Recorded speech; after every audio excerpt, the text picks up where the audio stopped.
Olá, querido. Paz do Senhor Jesus. Bem, nós estamos aqui para estudar hoje um tema interessantíssimo. Nós vamos falar um pouco sobre eleição e predestinação. É claro que esse é um tema bem discutido, é um tema que tem dado muito o que falar, né? Já vista a grande quantidade de interpretações que tem dado a esse assunto, né? Então, a gente vai estar começando aí para trabalhar a edição de número 3, né? Está ligado lá à revista da editora CPAD, ok? Então, eu quero agradecer a vocês, mais uma vez, por estar aqui conosco, por estar tendo, né, o desejo no coração de assistir esse material, assistir esse vídeo. Então, você fique conosco até o final, tá? Vamos lá. O textuário da nossa lição diz assim: como também nos elegeu nele, antes da fundação do mundo, para que fôssemos santos e irrepreensíveis diante dele, em amor, e nos predestinou para filhos de adoção, por Jesus Cristo, para si mesmo, segundo o beneplácito de sua vontade. Está lá em Efésios 1, 4 e 5. A verdade prática diz assim: segundo a sua presciência, Deus elegeu e predestinou para a salvação os que creriam e perseverariam na fé em Cristo Jesus. Tá? Então, né, a base da verdade prática, ela vai trabalhar a ideia do tema que nós vamos abordar aqui hoje. Leitura bíblica em classe. A leitura bíblica em classe está lá na Epístola de Paulo aos Efésios, capítulo 1, vai dos versos 4 ao 12. Então, vamos iniciar a lição. Introdução. A eleição e a predestinação são termos importantes na compreensão da doutrina da salvação. Esses vocábulos, ligados entre si, elucidam o plano divino de salvar os pecadores. Nesta lição abordaremos os conceitos bíblicos e a interpretação pentecostal, grava isso, tá? Referente à eleição e à predestinação. Então, a princípio, o tema, como a gente já sabe aí, vai abordar um pouco eleição, predestinação, com relação também a isso, vai entrar um pouco da adoção, que é um tema muito importante também. Mas a ideia básica é entender o seguinte, que esses termos, essas ideias bíblicas apresentadas por Paulo aí, nos seus escritos, eleição, né, eleger, predestinação, predestinar. Então a gente percebe aí duas doutrinas que são imprescindíveis, tá? Quando a gente liga, a gente coloca ali essas duas doutrinas, ambas juntas, esses dois termos, né?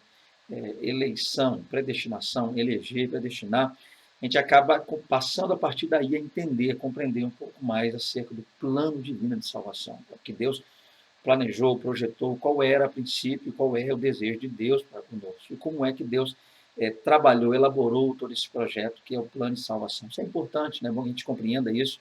Às vezes a gente fala que é salvo, vive como salvo, mas às vezes não consegue entender por completo como isso se deu, como isso se fez, como é que Deus, a princípio, né, de maneira clara ali, elaborou esse plano, pôs esse plano em prática e qual é o desejo de Deus para conosco dentro do plano e projeto da salvação. Então é bom que te compreenda isso. E é claro, né, que como dizer aqui a introdução, nós vamos estar abordando hoje a visão pentecostal, né, desse assunto, desse tempo.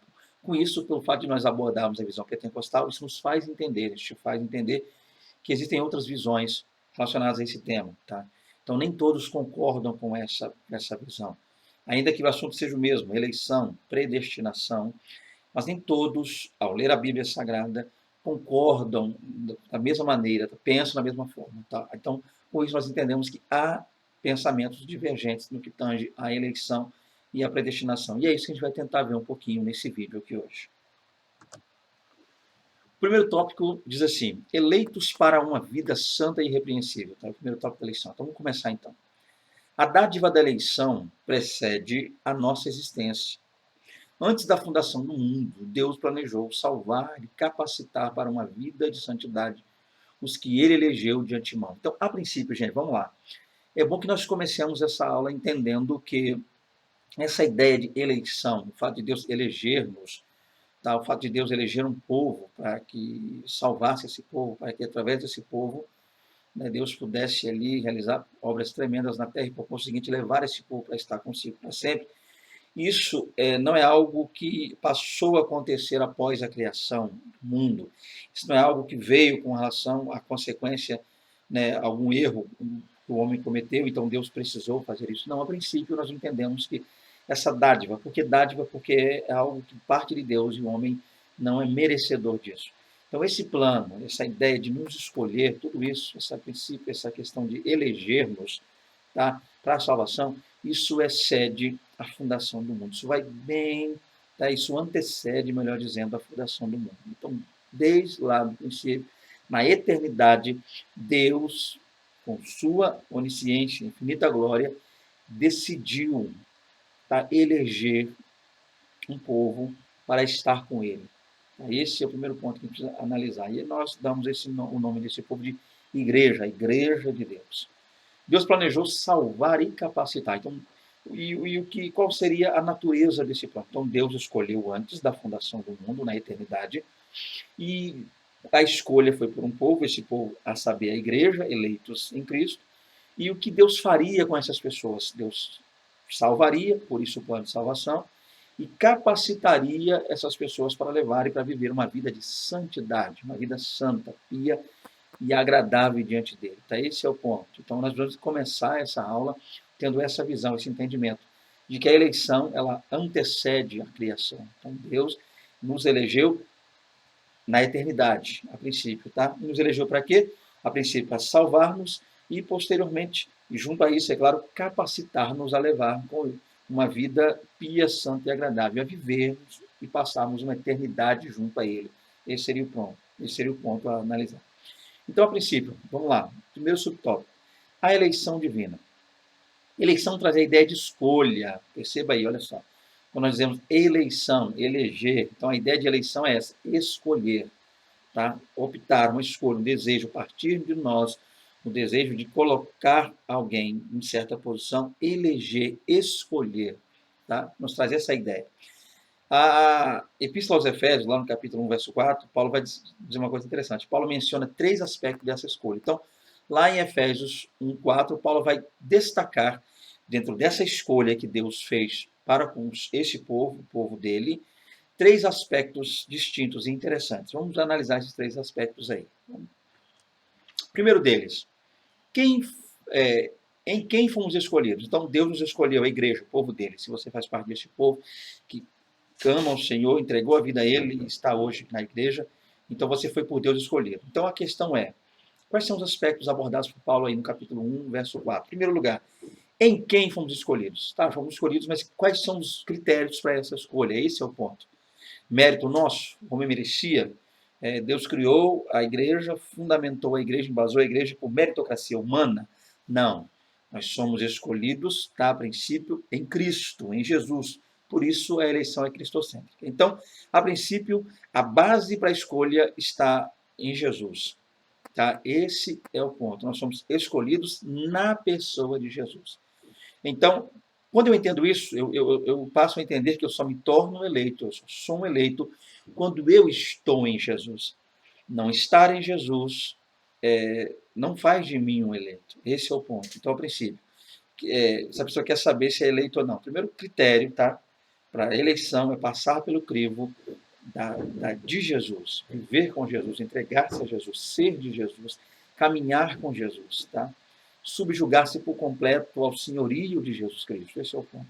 Então, essa escolha, a eleição de Deus, apesar de ser lá na eternidade, mas lá mesmo na eternidade, Deus nos escolheu em Cristo, tá? Na pessoa de Cristo. Compreendamos isso. Primeiro ponto. Segundo ponto. Em que tempo se deu essa escolha? Né? Seria uma pergunta. E quando é que isso aconteceu? O tempo é dito como antes da fundação do mundo. Então, a gente precisa entender isso aqui, já falei, né?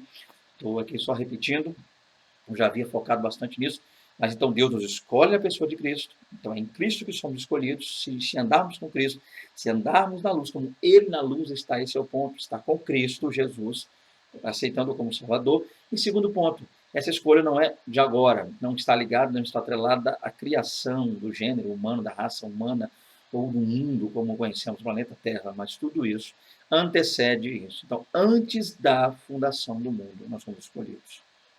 Outro ponto interessante, e para que fomos escolhidos? Ou seja, qual a finalidade disso? Para que fôssemos santos e irrepreensíveis. Então, Deus nos escolheu em Cristo, antes da fundação do mundo, a fim de tornarmos santos e irrepreensíveis. E a ideia de santos e irrepreensíveis é o quê? É recebermos uma nova natureza e estarmos com Cristo. Então, antes do pecado entrar para alterar a natureza do homem, Deus já havia escolhido um povo, eleito um povo.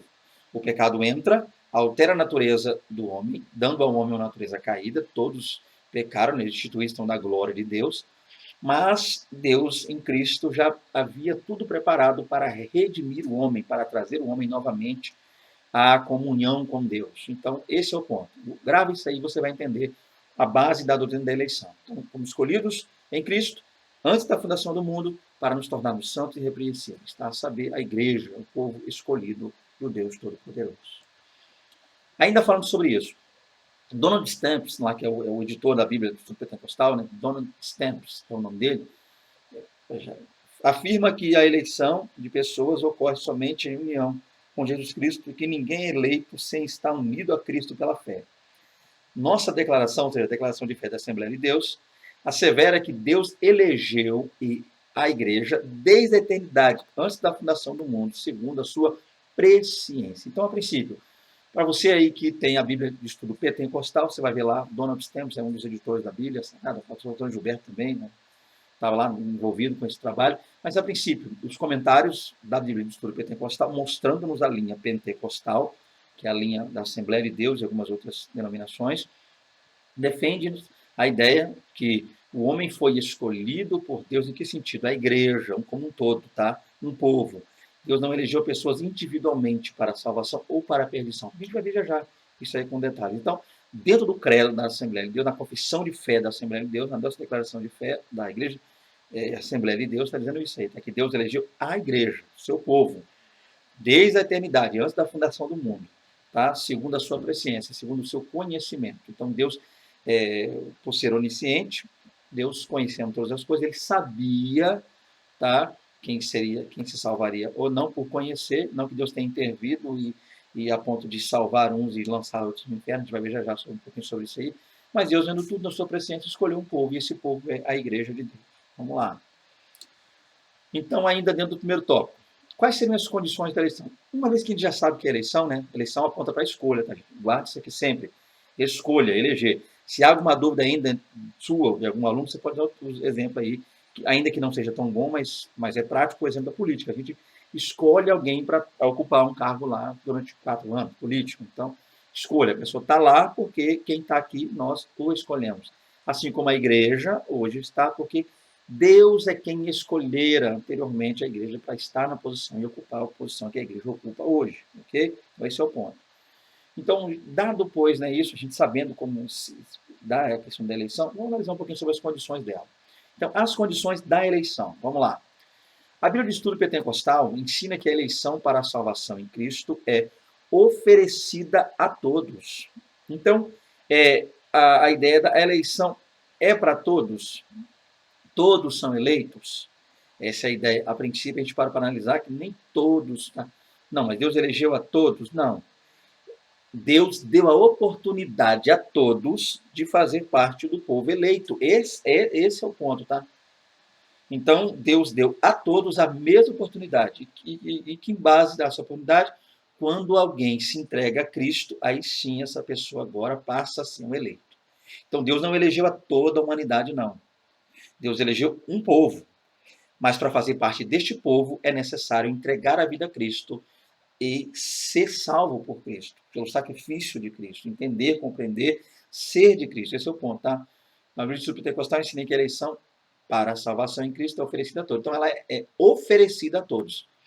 Nem todos são eleitos, mas todos têm a mesma oportunidade de hoje de fazer parte do povo eleito. E quando é que isso acontece? Quando nós entregamos a vida a Cristo. Grave isso aí, guarde isso aí, para que não haja nenhuma complicação por parte de algum aluno não entender isso, você pode explicar melhor a ele. E torna-se uma realidade para cada pessoa de acordo com seu prévio arrependimento e fé. Que sentido é esse? Então, está aí um convite a todos. Vinde a mim todos vós que estás cansados, sobrecarregados. Deus amou o mundo de tal maneira que deu o seu Filho para que todo aquele que nele crê não morresse, não pereça, mas tenha vida eterna. Então, o convite foi lançado a todos. O id, né? Para nós, o povo de Deus, é o id.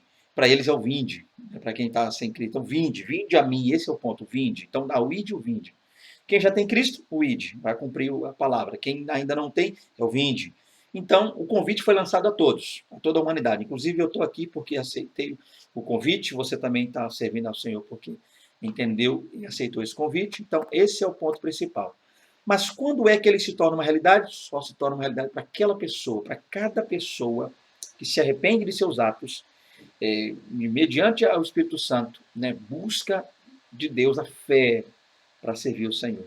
Então, grave isso aqui. A eleição não é para todos, Deus não elegeu todos. O convite é para todos, mas só se torna eleito o povo de Deus quem aceita esse convite, se arrepende de seus atos, de seus pecados, muda, pede a Deus força para mudar de vida, é um processo chamado de santificação, Deus agindo e nos mudando, moldando a cada dia mais, o Espírito Santo agindo em nós. Então aí sim a pessoa se torna eleita, sendo ela igreja. Entretanto, esse meio não é meritório e ninguém pode cumpri-lo sem a graça de Deus. Tá? Então, como é que funciona isso aí? Deus olha para a nossa vida e fala, fulano é bom, fulano esse é justo, esse assim vive bem, esse doa cestas básicas, esse ajuda pessoas que perecem, esse doa remédio. Não é mérito. Tá? Não é mérito. Não está ligado a nada que esteja relacionado às nossas características humanas. Então, o processo para a eleição não está atrelado à meritocracia. Tá? Esse é o ponto. Deus não vê méritos, Deus não olha, Deus não nos vê, não somos nós merecedores, é pela graça de Deus. Ele lança o convite pela graça, né? E aquele que recebe e aceita o convite, reconhece sua vida pecaminosa, seus erros, passa então, se arrepende disso, passa agora a levar uma nova vida em Cristo. Ok? Então, esse é o ponto, não há méritos. Continuando aqui para fechar, desse modo, fomos eleitos por iniciativa divina, por causa da graciosa obra de Cristo, e não pelas nossas obras. Então, as únicas obras que nos levam, que nos embasam na eleição, que nos, né, colocam, nos inserem na eleição, são as obras de Cristo. Esse é o ponto. Então, a gente é salvo. Em que sentido? Cristo é quem faz as obras. Cristo é quem realizou as obras para que nós pudéssemos ser salvos. Mas, uma vez salvos, temos também que realizar obras para o Senhor. Então, esse é o ponto. Somos salvos mediante a fé, pela graça, né? Pela graça sois salvos mediante a fé. Isso não vem de nós, é dom de Deus. Mas, uma vez salvos, precisamos continuar praticando boas obras, porque boas obras são práticas dos salvos. Mas as obras meritórias para a nossa salvação, todas elas estão na pessoa de Cristo. Essa é a condição. Essa aí, gente, é a condição a princípio da nossa eleição. Fomos eleitos nessas condições. Fomos eleitos por Deus, mediante o sacrifício de Cristo, eleitos em Cristo, e as obras realizadas por Cristo. Esse é o ponto deste subtópico. Vamos lá, continuando aqui. Terceiro subtópico, vida santa e irrepreensível. Paulo enfatiza que a eleição tem a finalidade específica de sermos santos e irrepreensíveis diante dele. Ou seja, diante dele, Deus, é claro. Nesse aspecto, o vocábulo grego hagios, tá, e santo, significa separado do pecado. O adjetivo grego amomos, irrepreensível, expressa algo sem defeito ou inculpável. Os termos apontam para a santificação, isto é, o mais alto perdão ético e moral de vida para agradar a Deus que nos elegeu em Cristo. Então, a princípio, está aí, eu li, vamos só explicar. Então, a ênfase que Paulo dá no capítulo 1, verso 4 ali, a respeito são termos que Paulo vai utilizar, e há uma ênfase ali, para a ideia de quê? Que essa eleição é para nos tornar, em primeiro lugar, santos. E a expressão está aqui, hagios. Hagios do grego santo. Então, e a ideia de santo é o quê? Uma vida separada. Uma vida inteira dedicada a Deus e separada do mundo. Então, essa é a ideia. O que é santificar? O que é viver uma vida santa? O que é ter uma vida santa e irrepreensível diante de Deus? A princípio, o primeiro passo é esse, entender que santidade está ligada a uma separação de práticas pecaminosas, uma separação do sistema do mundo na qual odeia, aborrece, abomina, né, é contrária às obras de Deus e tenta de diversas maneiras, né, destruir tudo aquilo que Deus tem criado. Então, uma vida pautada nas obras da carne, nos desejos da carne, na obra do diabo. Então, tudo isso a gente precisa separar.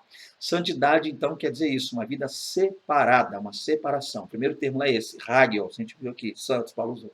E segundo, irrepreensíveis.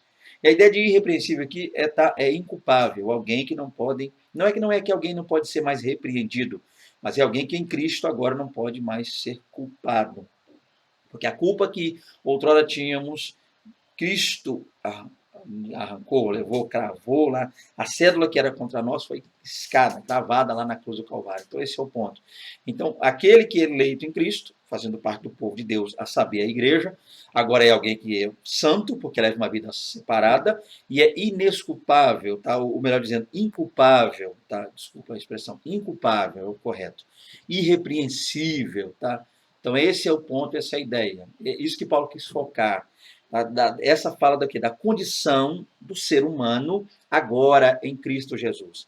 Ele foi eleito, uma vez atendendo o chamado, agora ele leva uma vida santa e irrepreensível. Ele vive separado das práticas pecaminosas, está separado disso, longe disso, afastado disso, e é também alguém inculpável, porque não por causa dessa autojustificação, mas estamos justificados por Cristo Jesus. Esse é o ponto, que não nenhuma condenação há para a questão em Cristo Jesus, né? Porque Paulo disse aos Romanos, esse é o ponto que precisa entender, tá dentro disso aí. Essa é a ideia. Continuando aqui, vamos ver esses termos no original, que eu gosto sempre de focar isso aqui. Para você que está assistindo nossos vídeos, acompanha aí o nosso canal, sabe que volta e meia eu coloco aqui os termos originais. Por quê, gente? Então, para que a gente possa fazer comparativos, entender esses textos, esses termos à luz do contexto bíblico, até para facilitar o nosso entendimento. Então, a gente tem aqui, tá, uma parte aí, uma pequena parte de Efésios 1:4, onde a gente vê o grego aí. E aqui as palavras estão aqui em negrito destacada, que seria a palavra hagios e a palavra amomos, tá? Amomos, que seriam as palavras que nós estamos aí trabalhando. Hagios, santo, e amomos, irrepreensível ou inculpável, tá? Aí seria o ponto. Então, para você que de repente gosta aí de grego, de originais, está aqui a ideia. Então, está aqui embaixo a palavra com seu significado, tá vendo? Então, einai, para sermos. Remas, tá vendo? Einai, remas, einai. Deixa eu sempre falar mais devagar para você entender. Tá aqui, ó. Einai, para sermos, tá vendo? Remas, remas, remas, nós, hagios, santos. Kai, que é uma conjunção, e, tá vendo? Amomos, inculpáveis. Então, eina remas hagios kai amomos, para sermos nós santos e inculpáveis. Esse seria aí que Paulo citou, está lá no grego, ok? Vamos lá. Quarto subtópico, a nova vida dos eleitos. Qual é, então, uma vez a gente entendendo o que é, a princípio, a eleição, e como essa eleição se dá, a natureza dela, vamos analisar como é a vida das pessoas, a vida dos eleitos, a igreja de Deus. A nova vida dos eleitos. O termo é apresentado com exortações contra a velha conduta, tais como mentira, furto, palavras torpes, amargura, ira e cólera. E ainda severas advertências contra a fornicação, impureza, avareza e embriaguez. Ou seja, lembra que a gente falou lá no slide passado? É a questão do hagios, santidade, separação. Então, a ideia é separar desse tipo de prática, tá vendo? Mentira, furto, palavras torpes, amargura, ira e outras coisas do gênero. Também da fornicação, da impureza, da avareza, da embriaguez. Essa é a ideia. Então, a nova vida requer isso. O eleito passa agora a levar a viver uma vida afastada disso, separada disso, contrária a isso, longe disso, ok? A finalidade é apresentar a Deus uma igreja gloriosa, sem mácula nem ruga, mas santa e irrepreensível. Então, lembrando que de maneira individual, o cristão vive de maneira santa, afastado do mundo e irrepreensível. Tá? Alguém que não tem nada que se envergonhar, nada que possa culpá-lo novamente, nada pelo qual ele possa vir a ser acusado posteriormente.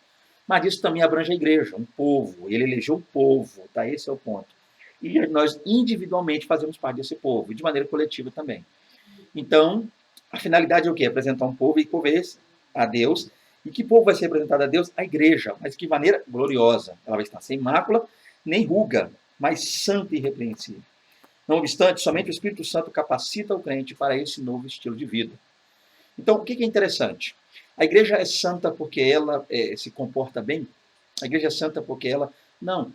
É claro que esse é um processo difícil. Levar uma vida santa não é tão simples assim.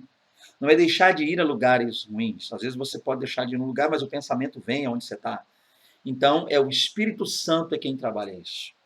Todo esse processo de santificação, ele se dá, é claro, há um desejo da nossa parte, de desejo de ser santificado, a gente deseja guardar a palavra de Deus, mas é o Espírito Santo quem em nós faz com que isso aconteça. Ele trabalha em nós essa santificação, como assim também trabalha em nós tá, essa separação, arrancando de nós essa culpa. Tá? Então, não é algo que parte, a princípio, e básico tão somente da igreja. Requer que nós queiramos, mas que entendamos que o Espírito Santo agindo em nós nos mantém santos, limpos e irrepreensíveis, tá? É o Espírito Santo agindo em nós. Esse é um ponto importantíssimo de se entender. Vamos lá. Trata-se, portanto, de um processo contínuo de santificação até a glorificação final no dia de Cristo. Então, é algo que inicia-se como é que isso acontece? A gente já foi eleito, a igreja, o povo.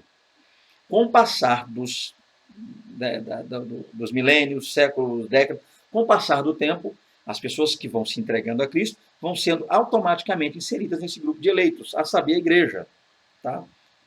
Eleita. Aí, essas pessoas passam a viver uma vida santa e irrepreensível, porque o Espírito Santo de Deus passa, a partir dessa conversão, a trabalhar nessas pessoas. Ele trabalhou convencendo, lembra-se disso, o Espírito Santo convence da justiça, do pecado e do juízo, mas continua trabalhando em nós, convencendo-nos da nossa situação e da maneira como nós devemos viver diante de Deus. Ele continua trabalhando e operando em nós. Tá?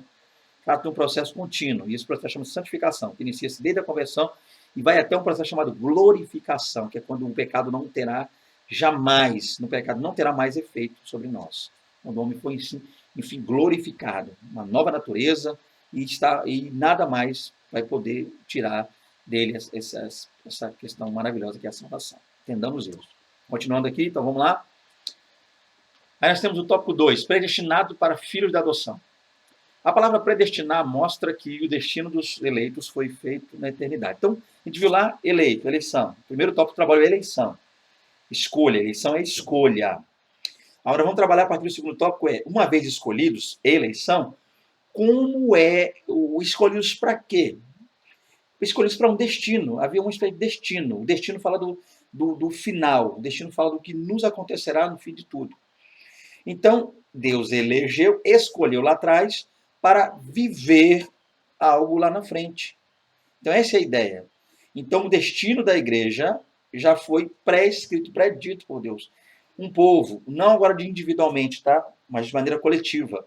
Deus escolheu lá, escolha, e também coletivamente Deus falou, para quem quiser estar comigo, o destino final é esse.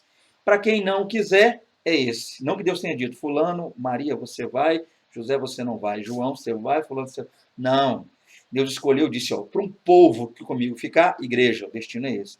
Para um povo que não quiser continuar comigo, não, o destino é esse. Lembra lá que Jesus falou? Fogo eterno preparado para o diabo e seus anjos? Havia algo preparado para o diabo e os anjos, mas as pessoas também que não quiserem, infelizmente, né, é ruim falar essas coisas, mas é a realidade.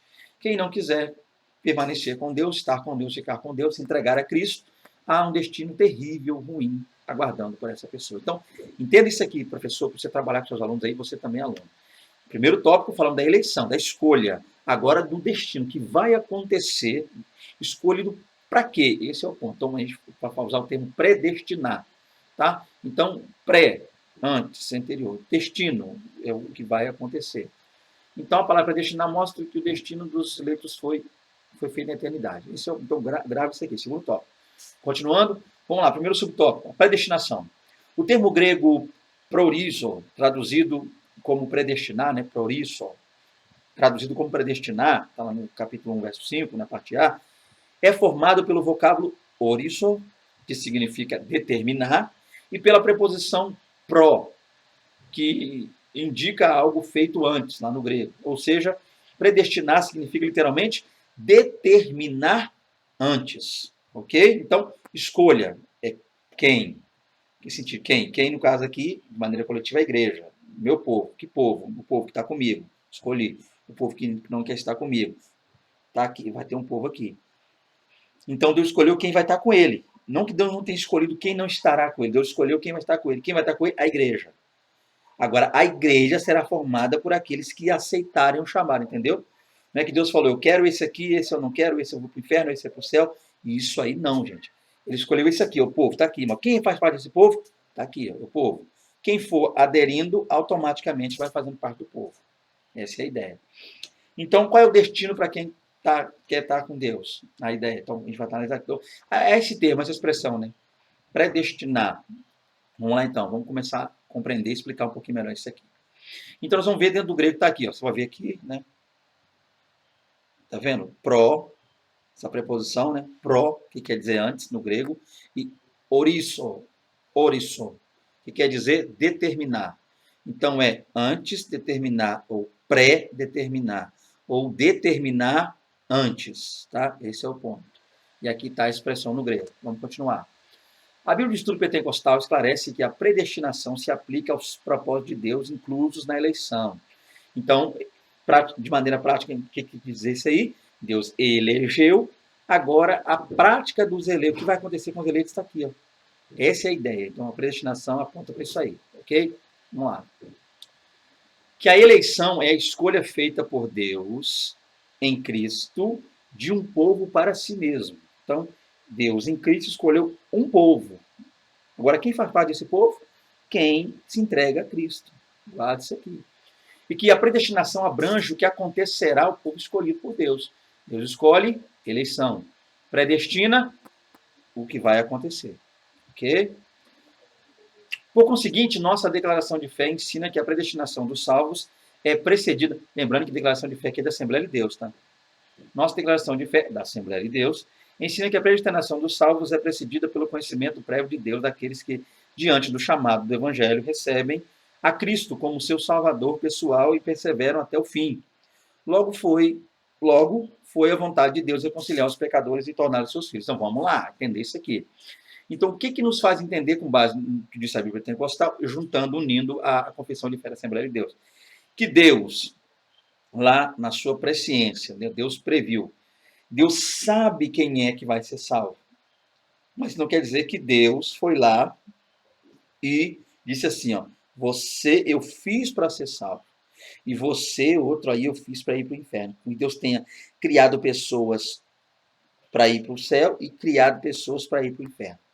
A princípio, Deus criou as pessoas, esse é o ponto, criou os seres humanos, lembrando o estado em que Deus criou, o ser humano não estava no estado caído, decaído, isso aconteceu com a entrada do pecado, o ser humano caiu por causa do pecado, nesse sentido, e em Adão todos caíram, essa é a ideia, mas Deus, ele, por ser onisciente, ele previu, ele sabia, na sua presciência, Deus sabe quem é. Eu estou sentado aqui, gravando o vídeo para vocês, e é claro que a gente tem que ter certeza da salvação. Tenho certeza da minha salvação.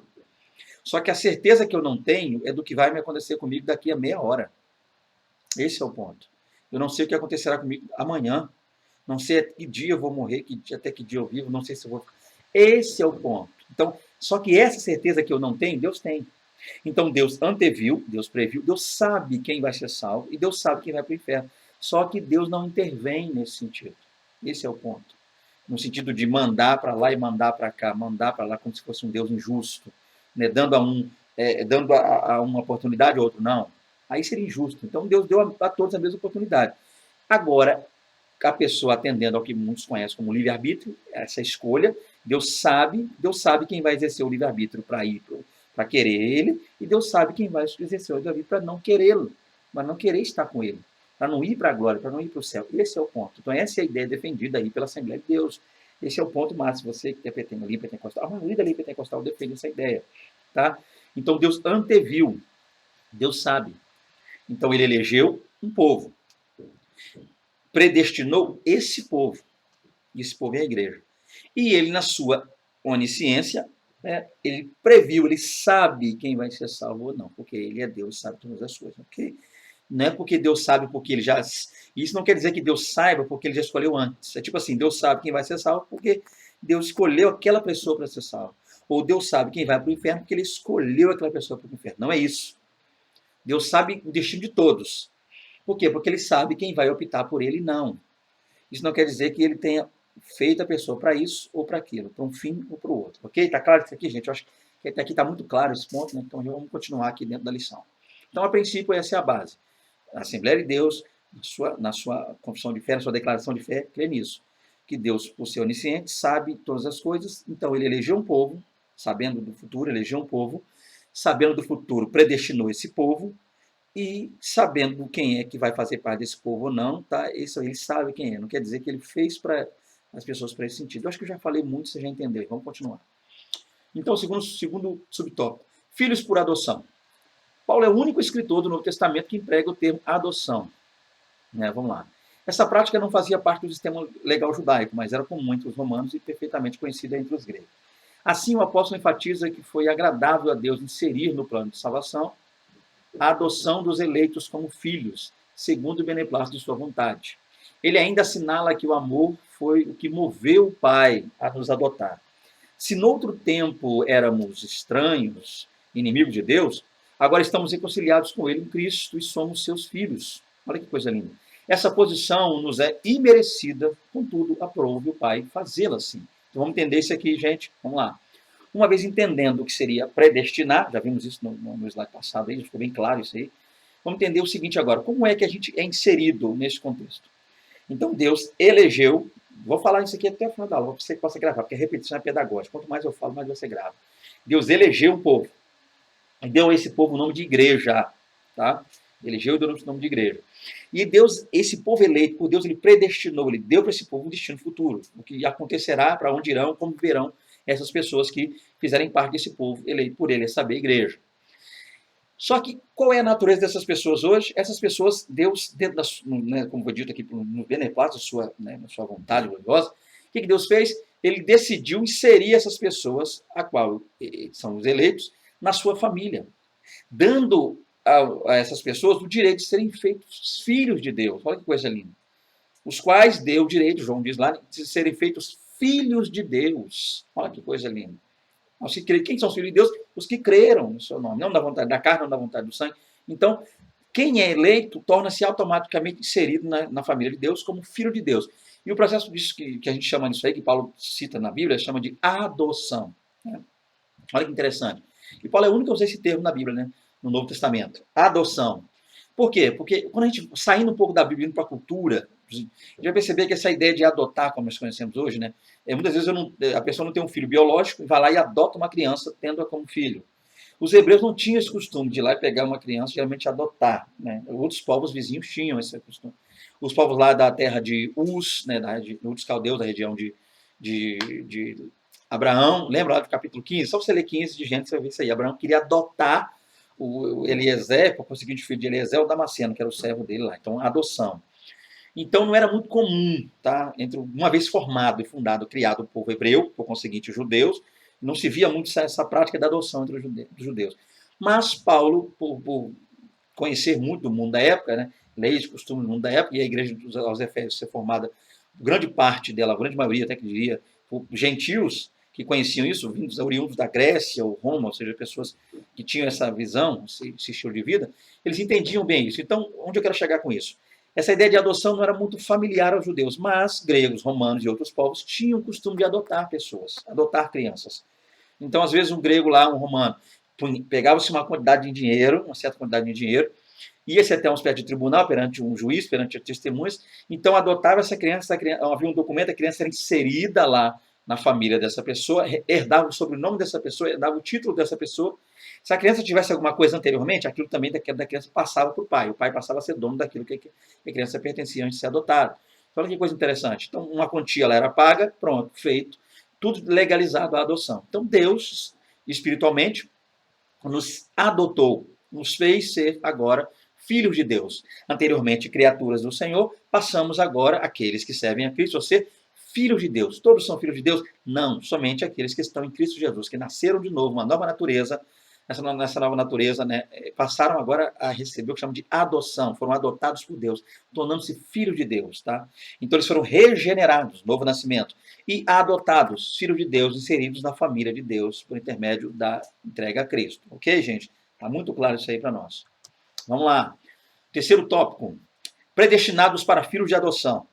Os privilégios da adoção. Então, uma vez entendendo que é adoção, precisamos entender que, como eu disse aqui, havia privilégios. Quem é adotado passa a herdar também os bens lá, herdade, herança, daquele quem o adotou. Então, quais são os privilégios da adoção? Vamos lá. Deus criou o ser humano para estar em comunhão com ele, mas o pecado rompeu com essa dádiva. Então, comunhão, mas o pecado entra, há uma quebra. Entretanto, em Cristo, o Pai reconciliou-nos com os homens. Reconciliou-se, melhor dizendo. O Pai reconciliou-se com os homens. Houve uma reconciliação. Adotando os escolhidos. Então, como se deu a reconciliação? Quando entregamos a vida a Cristo, nos entregamos a Ele e somos inseridos, como eu disse, na família de Deus, como filhos, adotados, reconciliação. Nesse sentido, o apóstolo Paulo usa uma analogia da adoção na sociedade romana, em que o filho adotado recebia o direito ao nome e aos bens de quem o adotava. Igualmente, na filiação divina, Deus predestinou as bênçãos de um novo nome e de uma nova imagem, a imagem de Cristo aos eleitos. Então, assim como uma criança lá no período romano, greco-romano, era adotada e recebia não só o nome, não só morava na casa de quem adotou, como também herdaria, após a morte de quem adotou, os bens daquele que assim o fez, nós, é claro, que em certo ponto também passamos a ter os privilégios da adoção. Deus nos dá um novo nome, que coisa linda, lá em Apocalipse, um novo nome recebemos de Deus. Deus nos dá uma nova natureza, Deus dará um novo corpo glorificado. Herdaremos a glória com o Senhor, estaremos para sempre com o Senhor. Que maravilha! Então, esse é o ponto. Existem, continuarão existindo privilégios para quem entregar a vida a Cristo. Somos privilégios da adoção. Tá? Como eu disse aqui, um novo nome, uma nova vida, uma nova natureza, um novo lugar para morar, um céu com Cristo para toda a eternidade. E cá entre nós, só de estar com Cristo, oh glória, a melhor coisa que a gente pode ter na vida. Ok? Então esse seria o ponto aí desse subtópico início, primeiro aí. Vamos lá. Então, Deus concede a redenção e a remissão de pecados, outro privilégio que um adotado por Deus, um eleito, melhor dizendo, recebe. Então Deus recebe o privilégio de ser redimido por completo, a redenção e a remissão de todos os pecados.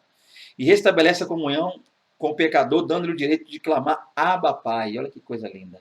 Isto é, o direito de ter intimidade com o Pai. Isso significa que passamos a ser herdeiros de Deus e co-herdeiros de Cristo. Então a gente herda de Deus junto com Cristo. Olha que coisa linda. Herdeiro do Pai, co-herdeiro de nosso irmão Cristo. Olha que coisa tremenda, gente. Nas promessas de Abraão e da vida eterna. Tendo sido aceitos por Deus, fomos transformados em filhos para seu louvor e glória. Né? Esse é o ponto que a gente precisa trabalhar aqui. Claro que isso aqui é a continuação do slide anterior, por isso as reticências no início, eu já expliquei. Continuando lá. Terceiro tópico, a sublimidade do propósito divino na predestinação. Então vamos ver isso aqui ainda. A excelência da predestinação está na provisão de bênçãos espirituais aos eleitos pela vontade divina em Cristo por seu incalculável amor. Então, qual é a excelência de ser predestinado? Qual é a grande glória que há em ser predestinado? Está no fato de a gente receber de Deus as provisões das bênçãos espirituais. Em que sentido? Lembrando que quando a gente fala bênçãos espirituais, a melhor de todas é estar com Cristo. Vivendo para a eternidade o amor de Cristo. Ainda que a gente fala de muita coisa, né? Corpo glorificado, tem pessoas que focam muito no mansões celestiais, árvore da vida. Independente disso, gente. A melhor bênção nossa é estar para sempre com Deus, para sempre com Cristo. Essa aí seria a excelência de ser predestinado. Essa é a excelência da predestinação. Vamos lá, vamos ver isso aqui. Primeiro subtópico do tópico 3. Predestinação e salvação. Entendemos o que é eleição. Creio que deu para entender.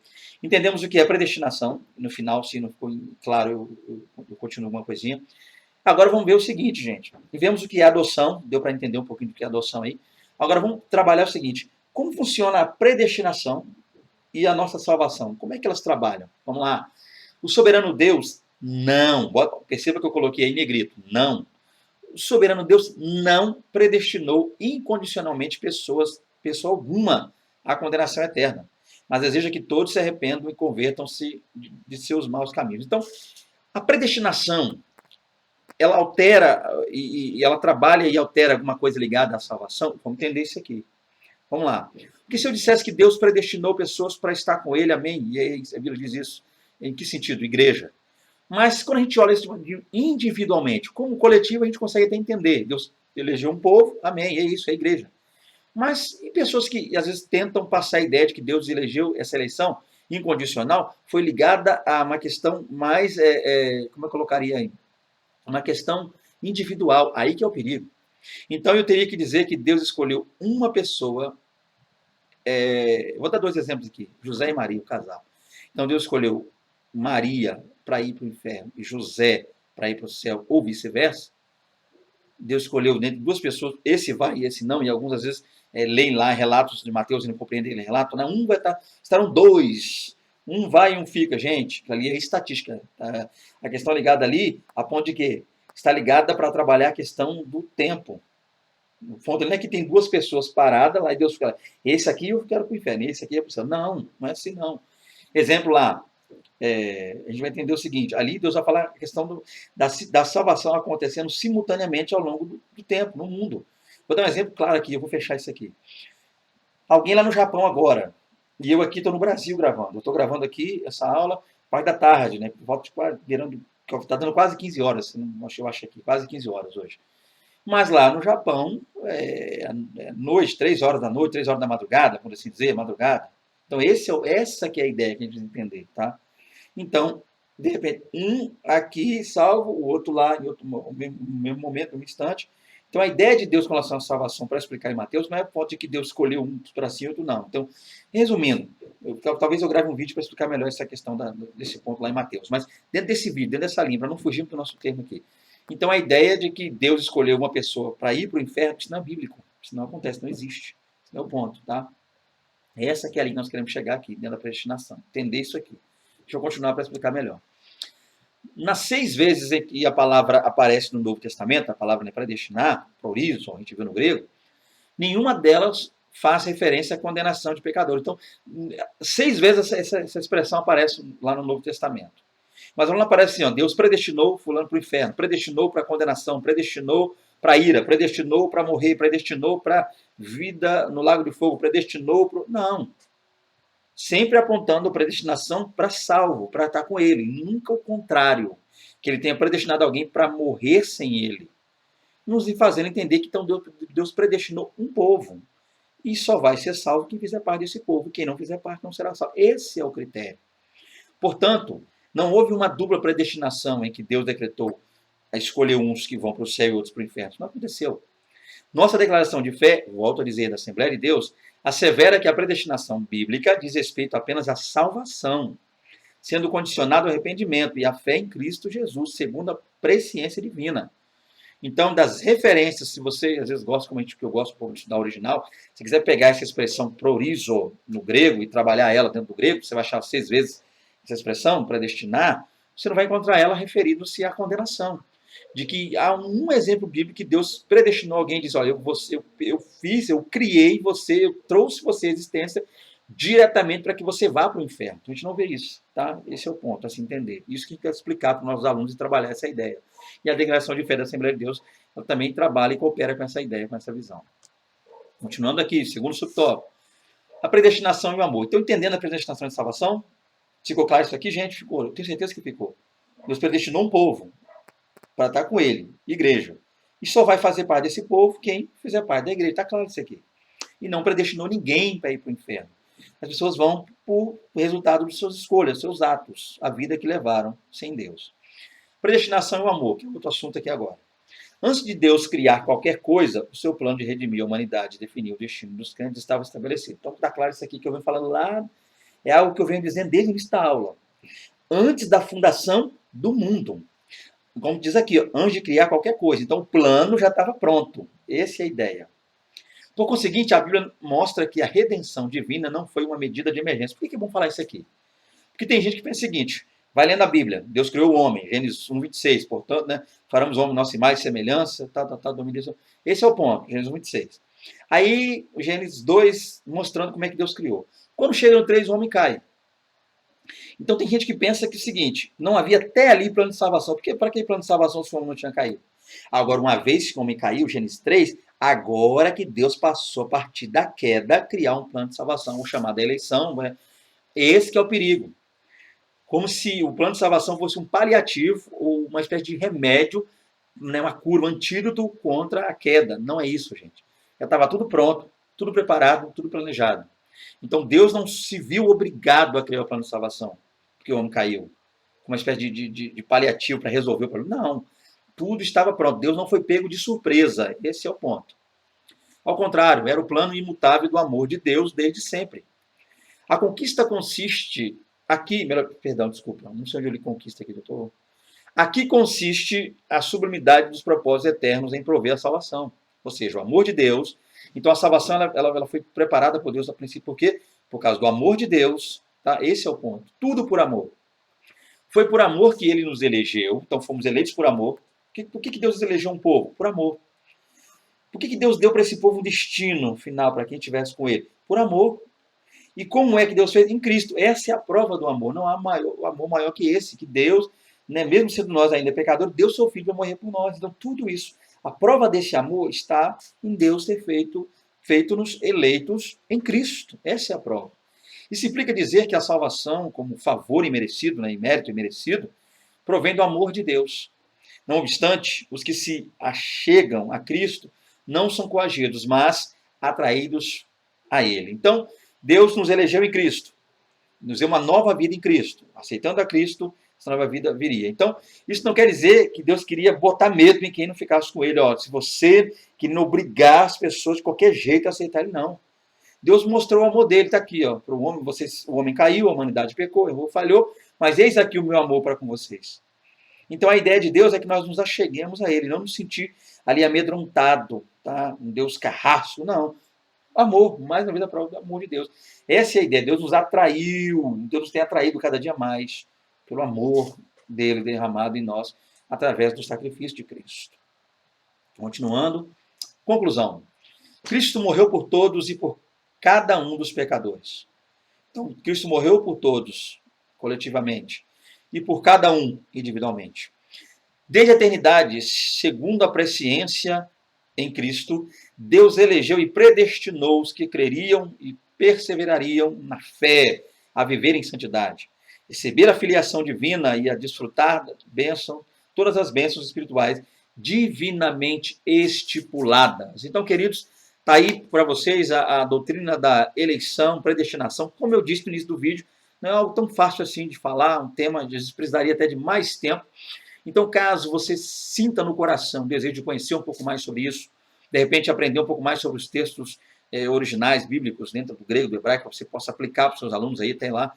Hoje é sexta-feira, estou gravando na sexta-feira aqui, a aula vai ser domingo, de repente você quer um tempo para trabalhar isso. Se sentir o desejo, gente, está aqui, como eu sempre coloco, ó, no finalzinho do vídeo, no finalzinho do slide, último slide, conclusão, meu contato, meu nome é esse, Fernando Aquino, está aqui o meu contato, 999-30-8767, resido aqui na cidade de Serra, estado do Espírito Santo. Se sentir o desejo de nos contactar, tá? Nosso contato aí, é minha esposa geralmente quem vai estar atendendo nosso contato, é só pedir para falar conosco aí e ela passa, em nome de Jesus. E é um prazer, tá? Muito grande falar com vocês, uma honra muito grande. Então tá aí a doutrina da eleição, da predestinação e um pouquinho também da doutrina da adoção. Se não fui claro, gente, peço perdão. Sou falho também, ser humano. Se eu não conseguir passar com clareza, peço perdão a vocês. Mas é como eu disse, dificilmente nós, tudo que lemos, eu leio muito, estudo muito, não daria, claro, para um vídeo a gente poder passar todo esse conteúdo. Sentir o desejo de saber mais, nos conhecer um pouco do ministério, conhecer o que a gente tem feito diante de Deus aí. Sinta-se à vontade, tá? Será um grande prazer estar com você. A paz do Senhor Jesus a todos. Até a próxima aula, em nome de Jesus.